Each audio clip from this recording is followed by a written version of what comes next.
Tshela mina ke. Umcimbi ka-AJ unamhlanje kusihlwa. Ngilethe iqembu labacula e-reception. Kunjalo. Wena kodwa uzodlala iband, kodwa ka-AJ. Uqonda ukuthini? Into ekufanele uyenze njengamanje ukukhuluma noShweta. Kodwa akawungitshele kahle uShwethu ungenaphi kuyo yonke lento le. Unendima kulento. Esikhundleni sikalila ngabe uShweta inkosikazi ka-AJ. Ngakho-ke lokho kusho ukuthi bekuzoba uyena ozoba seshashalazini. Lalela ungalokhu ucabanga kakhulu.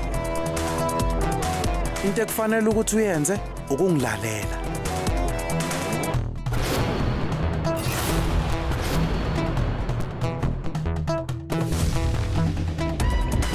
Ngakho-ke kuzofanele ukuthi wenze ngalendlela engishoyo. Sezwana? Ngakho-ke okubalulekile ukuthi ukhulume noShweta. Kulungile.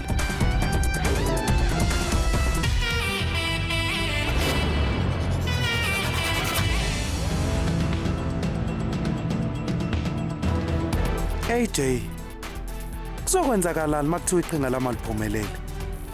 AJ, iphupho lami ukubona impilo yakho impuqumpuqu.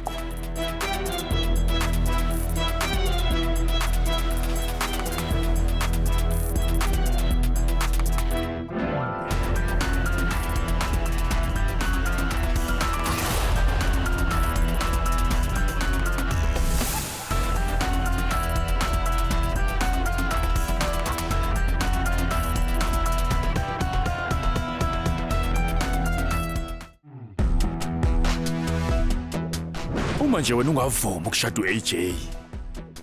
Usisi wakho ngebe sengimdedela hamba. Kodwa ulila. Wayekhala etshela mina. Urivatu wami. Urivatu besengozini. Kungena i-video call efonini yami. Urivatu bekhona kuleyo video call. Bekhona umuntu akade mbeka umbese emqaleni. Bangitshela ukuthi ngize emshadweni. Bangitshela futhi ukuthi kumele ngithathe indawo kaShweta. Kube yimina engishada uAJ. Kodwa akekho emkholwa ngalesa sikhathi. Ulila nje mengasathole lokufakaza obuqanda ikhanda. Yila kuzoqala khona umdlalo wangempela.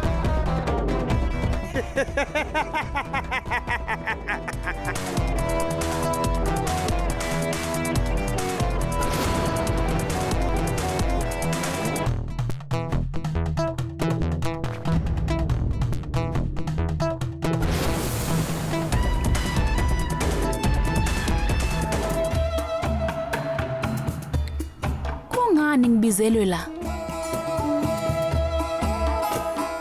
Sanibona.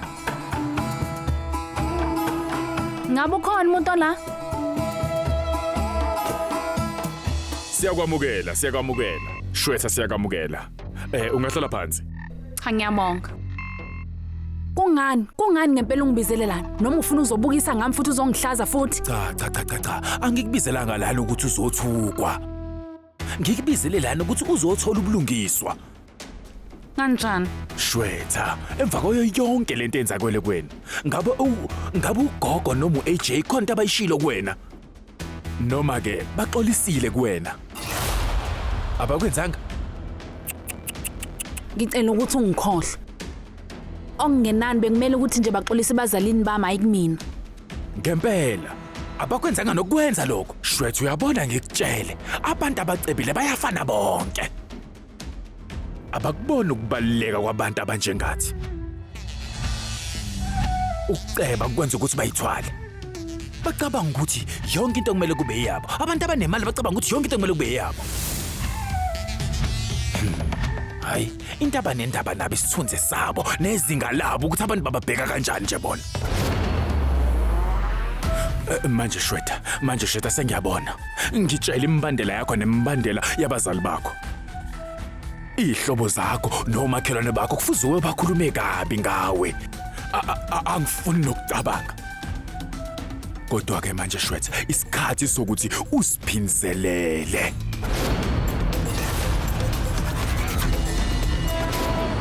Shweta, ungavumeli uAJ aphunyuke kalula nje.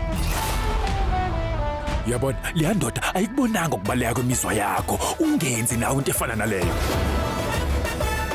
kuzomela wenze ukuthile okungenza ukuthi uhlambalazo AJ kumhlaba wonke jikelele. Le ncwadi le ibaluleke kakhulu kuthina. Noma ngabe kwenzakalani kuwena njengamanje noma kuthiwa ukuthukuthela okusengqondweni yakho, khumbula ukuthi konke ukukhiphele kule ncwadi. Ngalokhu nje kukodwa, impilo kaAJ neLila ingashintshi ngunaphakade. Manje ke kucabangisise kahle masuyabhala. Thatha lokho.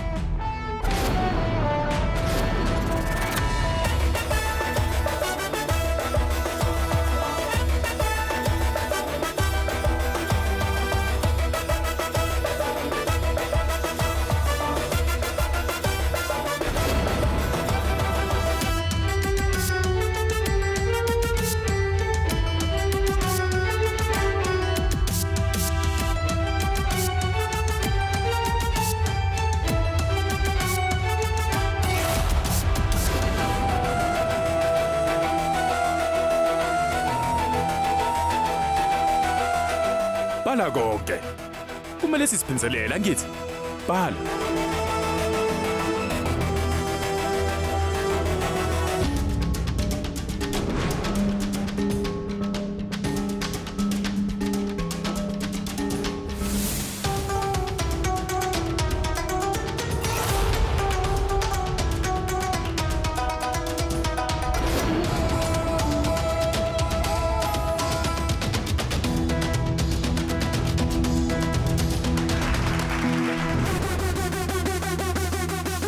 Inhliziyo yami ngitshela ukuthi ukhuluma iqiniso.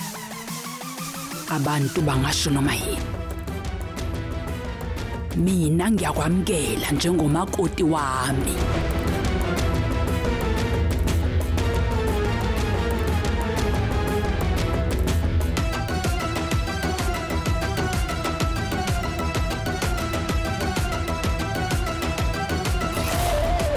Ungaphuthelwa ukuzibophezela ngo7 ntambama njalo ngomsombuluko kuya kuLwesihlanu on yours truly zizonke sisonke DStv channel 169.